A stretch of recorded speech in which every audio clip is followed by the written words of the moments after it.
सभी विश्वासी समूहों को नमस्कार। God bless to all. आज हम एक नए विषय पर हम चिंतन मनन करना चाहते हैं। प्रेरितों के काम 11वां अध्याय 8वां पद में हम इस प्रकार से देखते हैं, कदापि नहीं हे प्रभु, क्योंकि अभी कभी कोई अशुद्ध या अपवित्र वस्तु मेरे मुंह में नहीं गई। यहाँ पे प्रेरितों के काम 11वां अध्याय 8वां पद में इस प्रकार लिखा है, कदापि नहीं हे प्रभु, क्योंकि कभी कोई अशुद्ध या अपवित्र वस्तु मेरे मुंह में नहीं गई। यहाँ पे आप हम और देखते हैं कि प्रभु यीशु मसीह जो है पतरस को, प्रेरित पतरस को दर्शन देते हैं और कहते हैं कि स्वर्ग का एक चादर उतरी है जिसमें शुद्ध और अशुद्ध पशु थे। परमेश्वर कहता उठ और काट और खा। तब वो पतरस उत्तर देता है कि मैंने कभी कोई अशुद्ध वस्तु को नहीं खाया।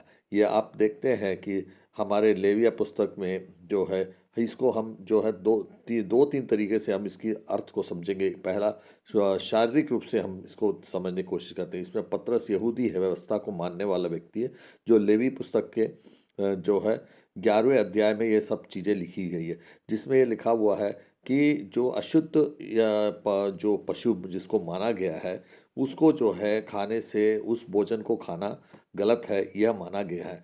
जिसमें हम सब जानते हैं जो शुद्ध और अशुद्ध, कौशर और नॉन कौशर फूड के बारे में, वो उस हिसाब से जो है पतरस इसको खाने से वो उसको मना करता है।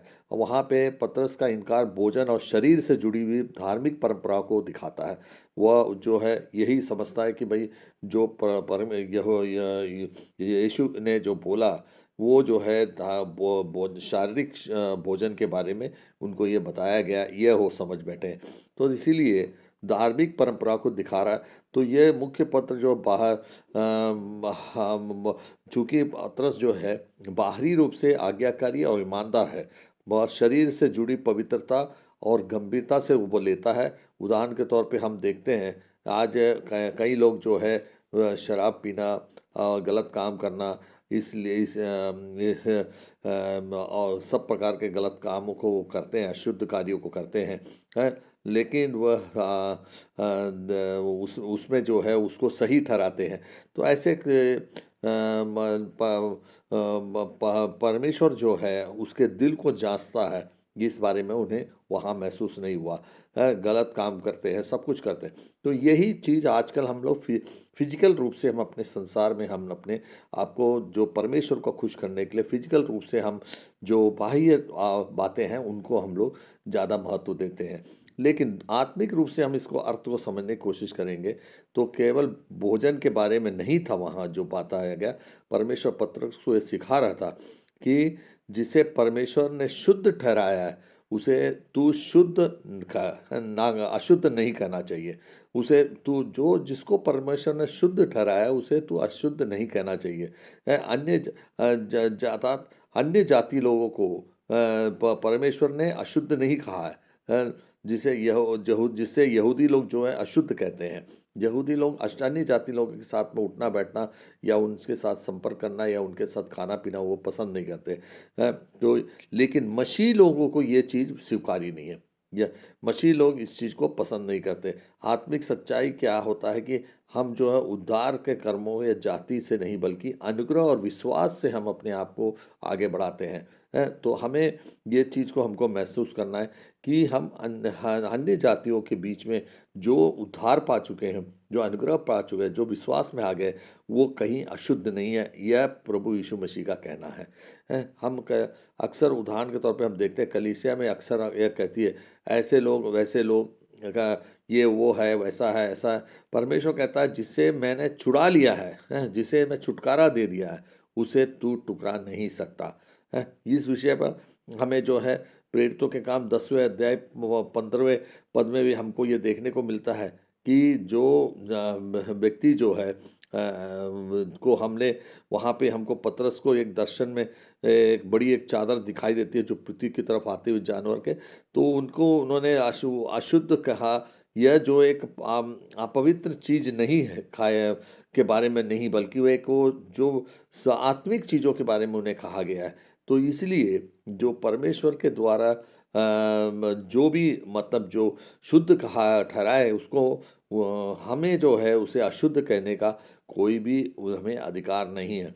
इसलिए जो है हम लोग वहाँ पे जो है अक्सर हम लोग वहाँ जो है गलत नज़रिए से हम जो है विश्वासी जनों को देखते हैं।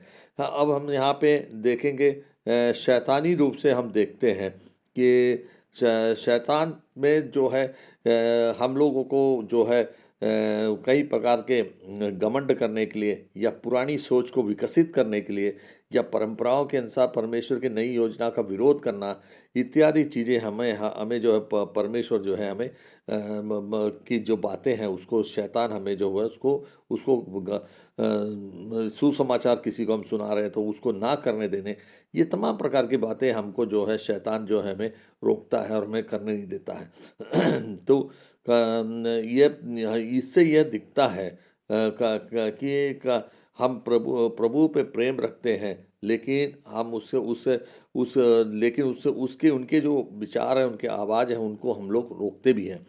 जो प्रभु जो बोलता है उसके विरुद्ध में हमको चलने के लिए शैतान हमें प्रेरित करता है। शैतान हमेशा हमें जो है हमें जो है परमेश्वर की इच्छा के विरुद्ध में हमें जो है कार्य करने के विरुद्ध में हमें कार्य करने के लिए हमें प्रेरित करता है। तो ये जो तमाम प्रकार की बातें जो हैं हमको शैतान के द्वारा हमें नसीब होती हैं। तो इसलिए यहाँ पे पतरस एक ईमानदार और धार्मिक व्यक्ति है, लेकिन परमेश्वर उनको हम कहता है कि हम वो हमें जो है आत्मिक रूप से शुद्ध किया हुआ जो भी व्यक्ति है वो व्यक्ति को जो है उसके साथ मेल मिलाप या उसके साथ हमारा उठना बैठना या उससे विश्वास करना, उसे जो है किसी भी रूप से हम उसको गलत नहीं ठहरा सकते। शैतान जो होता है परंपरा के और घमंड के उसके सुसमाचार करते हैं और उसी के हिसाब से वो चलते हैं और परमेश्वर के सुसमाचार को रोकने की कोशिश करते हैं, उनकी विचारों को आगे बढ़ाने नहीं देते हैं। परमेश्वर हमेशा जिन दरवाज़ों को खोलता है उसमें हम जो है परंपराओं की बात करके उसमें ताला लगाने की कोशिश करते हैं, जो कि बहुत ही गलत है।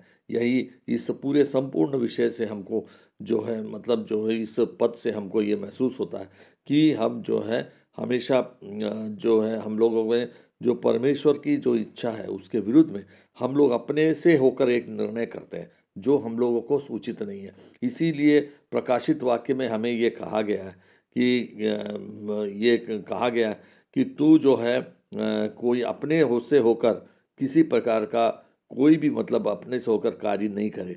हैं जैसे प्रकाशित वाक्य 3 का 3रे अध्याय के 8वें शब्द वाक्य में ये हमें को देखने को मिलता है कि आशीष का मार्ग जब खुलता है तो कोई भी मनुष्य उसे वादा से उसको रोक नहीं सकता। उसको रोकना यानी वो जो है परमेश्वर की शक्ति और उसके वादों को पर भरोसा नहीं करता है, ऐसा उनको महसूस होता है। इसीलिए हम अपने प्रकाशित वाक्य के 22वें अध्याय के 18 और 19 में भी हम यह देखते हैं कि हमें परमेश्वर के द्वारा बताए गए वचनों को ना तो तोड़ मरोड़ करना है, ना ही उसे छोटा बड़ा करना है, ना ही उसके विरुद्ध में हमको जाना है। एक अक्षर भी हमें उसमें परिवर्तित करने का अधिकार हमें नहीं है। तो इसी शब्दों के साथ में हम ये कहते हैं कि हमें जो परमेश्वर ने जो शुद्ध और अशुद्ध की बात कहकर हमें जो पत्रुस को जो समझाया है वो चीज़ें हमारे जीवन में जो आदमी विश्वास और अनुग्रह से जो परमेश्वर के साथ जुड़ जाता है वह व्यक्ति जो है शुद्ध होता है और उससे उस शुद्ध व्यक्ति भले वो अन्य जाति क्यों ना हो, वो अन्य जाति को भी हमें मान्यता देनी है, हमें उसको भी मान के चलना है कि वो हमारा भाई है। यही हमें इस विषय पर सिखाता है और ऐसे व्यक्ति को हम सब जो अन्य जाति हैं उसे परमेश्वर ने अपने साथ में प्रभु यीशु मसीह ने जोड़ के लेके चला है। तो इसीलिए हम लोगों को अन्य जाति के लोगों को भी अपने भाई बहन मानते हुए हमें जो है उसे शुद्ध मानते हुए, क्योंकि वो अनुग्रह विश्वास में जुड़े लोग हैं, उस अनुग्रह विश्वास से ही व्यक्ति शुद्ध और अशुद्ध होता है। तो इसलिए पतरस का वो जो सोच था वो समझ उसमें उन्होंने लेवी व्यवस्था के 11वें अध्याय के हिसाब से भोजन के ऊपर में उन्होंने सोच बनाई थी, लेकिन ऐसा नहीं, ये बल्कि एक धार्मिक सोच के बारे में उसमें वहाँ पे धार्मिक शुद्धता के बारे में वहाँ बताया गया। तो हम धार्मिक शुद्धता में हम अपने आप को जीवित रखें, हमेशा अनुग्रह विश्वास में हम अपने आप को बढ़ाते चले जाएं, निरंतर हमारा ये प्रयास होना चाहिए। और साथ ही साथ हम अपने ये वचन के हिसाब से हम अपने जीवन को एक पुनर्परिशोधित करके हम उसको एक शोधन करके हम आगे बढ़े। और ये निश्चित रूप से हम आगे चल के हम अपने परिवार को, अपने समाज को, अपनी कलीसिया को, समाज जो के बीच में हम एक शुद्धता का विचार को हम आगे बढ़ा सकते हैं और विश्वास और अनुग्रह की जीवन को हम जी सकते हैं। इसलिए परमेश्वर के द्वितीय आगमन के समय में हम सबको एक पुनर्जन्म मिले और एक अच्छा विचार मिले और अच्छी सोच और कारण हम स्वर्ग के राज्य में प्रवेश कर सके और प्रभु यीशु के साथ हम जो 1000 साल के जीवन काल में हम सब प्रवेश कर सके। इसको सोचते हुए हमें अपने जीवन को क्रमानुसार परिवर्तित करके हमको आगे बढ़ना है। ये गॉड ब्लेस टू ऑल। ये हमारे सभी परिवार को हमको अनुग्रहित करे। आमीन।